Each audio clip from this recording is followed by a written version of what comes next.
ये Cessna plane कलाहारी desert के ऊपर से गुजर रहा था। इसमें बैठे 5 लोग अपनी जिंदगी का यादगार सफर कर रहे थे। जमीन पे वाइल्ड लाइफ और वीरान रेगिस्तान के नज़ारों को आसमान से देखना वाकई सिर्फ चंद लोगों को नसीब होता है, पर इनका ये हसीन सफर जल्द ही इसकी जिंदगी का बदतरीन वाकया बनने वाला था। कलाहारी की बीचों बीच जहां इंसान का रहना इम्पॉसिबल है, वहां इनके जहाज में एक मसला पैदा हुआ और पायलट ने प्लेन को लैंड क्रैश कर दिया। तो अगर आप मेरे चैनल पर नए हो तो ऐसी इंफॉर्मेटिव वीडियोस के लिए मेरे चैनल को जरूर सब्सक्राइब करें। दोस्तों, साउथ अफ्रीका में situated Kalahari desert 9 lakh square kilometre area पर फैला हुआ है।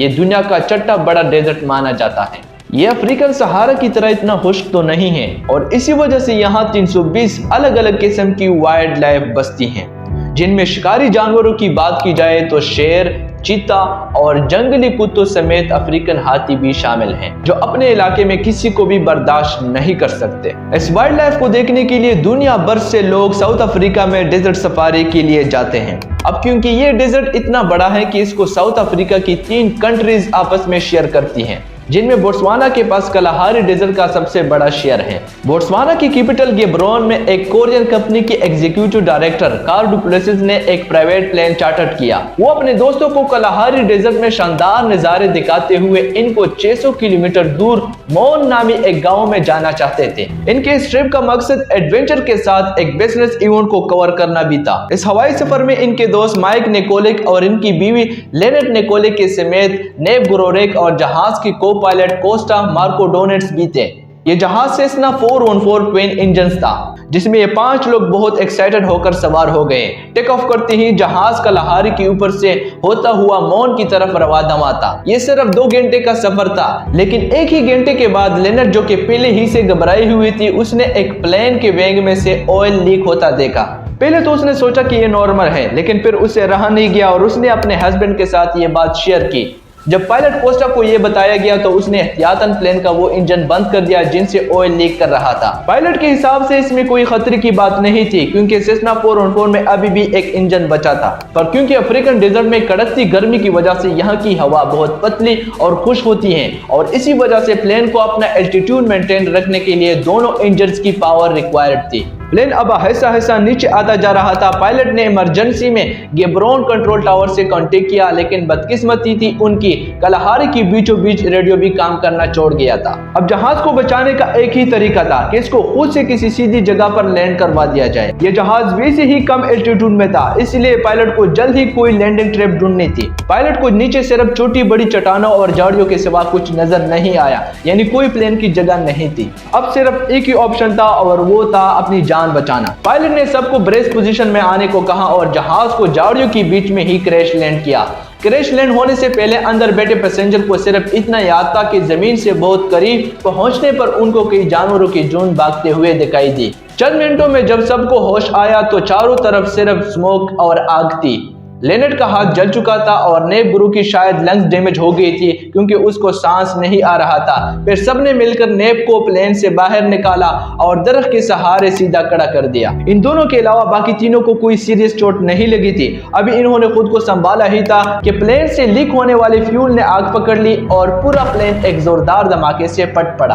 आपको बताते चले कि हर प्लेन में एक इमरजेंसी ट्रांसपोर्टर होता है, जो रेडियो खराब होने की सूरत में उनकी लोकेशन कंट्रोल टावर को भेजती है। जब पायलट ने यह इतराफ किया कि सेसना 414 में इमरजेंसी ट्रांसपोर्टर नहीं है, तो सबके पैरों तले जैसे जमीन ही निकल गई। यानी इसका मतलब था कि इतने बड़े डेजर्ट में इनकी लोकेशन अब किसी को भी मालूम नहीं है। कलाहारी के किसी वीरान हिस्से में ये लोग दरख्तों के बीच में फंसे हुए थे, जहां अब इनके पास पीने का कुछ भी नहीं था और न खाने का। 2 लोगों को हॉस्पिटल पहुंचाना बहुत जरूरी था, क्योंकि वो जिंदगी और मौत की जंग में लटके हुए थे। सबको ये उम्मीद थी कि जल्द ही कोई रेस्क्यू टीम आएगी और इनको यहाँ से निकालेगी, पर रेस्क्यू टीम तो तब आएगी जब इनका लोकेशन मालूम होगा। बगैर लोकेशन के अगर रेस्क्यू टीम इनको इस वीरान डेजर्ट में ढूंढना शुरू भी करे, फिर भी यहाँ तक पहुँचने में कई दिन लग सकते हैं।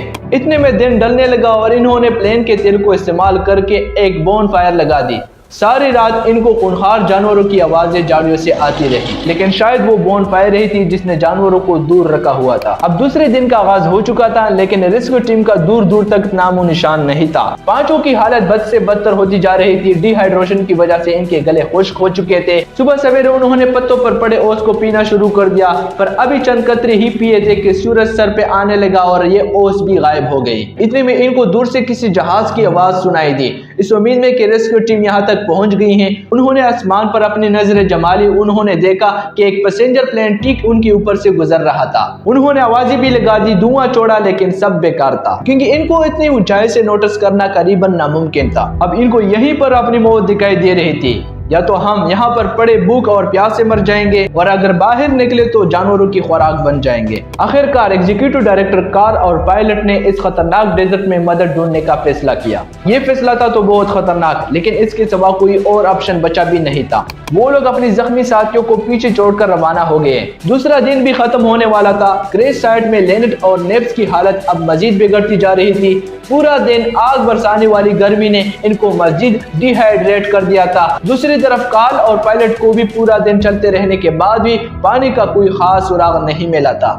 दूसरे दिन के रात को अचानक बारिश हो गई, पर यह इतनी थोड़ी देर के लिए हुई थी कि क्रैश साइट पर जख्मी साथी इस बारिश के पानी को जमा नहीं कर सके। प्लेन क्रैश को अब 2 दिन गुजर चुके थे। कार्ल और कोस्टा पायलट हाल से बेहाल लगातार डेजर्ट और बशर्स में चलते रहे, लेकिन मजाल है कि इनको कोई इंसान नजर आए या फिर कोई पानी का जहीरा। अब इनको ये शक होने लगा कि ये सही डायरेक्शन में जा रहे हैं कि नहीं। दूसरी तरफ क्रैश साइट में अब नेब को एक्सट्रीम डिहाइड्रेशन और डैमेज लंग्स की वजह से पैनिक अटैक होना शुरू हो गए, क्योंकि वो 2 दिन से सीधा खड़ा हुआ था। उसने अकेले ही जंगल में जाने का फैसला किया। वो थोड़ा ही आगे गया तो रात को पड़ने वाली बारिश का पानी एक दरख्त की सुराख में इकट्ठा हुआ पाया। ये मुश्किल से एक गिलास पानी भी नहीं था जिसको सबने शेयर करके पिया। तीसरा और चौथा दिन सबने ऐसे गुजारा जैसे वो अब हिम्मत हार चुके हों और बस सिर्फ अपनी मौत का इंतजार कर रहे हों। लेनेट के जख्म पर कीड़े पड़ चुके थे, तो दूसरी तरफ कार्ल और पायलट कोस्टा पिछले 4 दिनों से चल ही रहे थे। यह भी एक चमत्कार था कि अफ्रीकन बशर्स में बिना एक्सपीरियंस के वो अभी तक किसी जंगली जानवर का शिकार नहीं हुए थे। 5वें दिन की एंडिंग पर कार्ल और पायलट को दूर से एक हट की छत दिखाई दी। पहले तो उनको लगा कि शायद ये उनका वहम है, क्योंकि रास्ते में इनको कई बार ऐसे ख्याल आ चुके थे। वो वाकई एक हट था जिसके अंदर एक लड़की बैठी हुई थी। ये देखकर इनके जान में जान आ गई। उन्होंने वहां सबसे पहले अपनी प्यास बुझाई और रेडियो के जरिए से कंट्रोल टावर को सारा किस्सा सुनाया। रेस्क्यू टीम पहले ही से इनको कलहारी में तलाश कर रही थी, लेकिन सही लोकेशन ना मालूम होने की वजह से वो डेजर्ट के दूसरे हिस्सों में इनको ढूंढ रहे थे। प्लेन क्रैश के छठे दिन सुबह सवेरे क्रैश के साइड पर तीनों दोस्तों का करीबन सांस निकल ही चुका था कि हेलीकॉप्टर की आवाज ने इनमें जैसे जान भर दी हो। आखिरकार रेस्क्यू टीम क्रैश साइट पर पहुंच चुकी थी। इस प्लेन क्रैश में बचने वालों का कहना है कि मौत से चंद सेकंड पहले रेस्क्यू टीम का वहां पर आना किसी चमत्कार से हरगिज कम नहीं है। कार्ल और पायलट का अपने दोस्तों को छोड़कर मदद के लिए निकलना वाकई एक अच्छा फैसला साबित हुआ। इस सारे वाकये में सारे ही लोग बच गए, लेकिन 2 सालों बाद पायलट एक और प्लेन क्रैश में अपनी जान खो बैठा। उम्मीद है कि आपको ये वीडियो अच्छी लगी हो। इजाजत दीजिए। अल्लाह ने के बाद।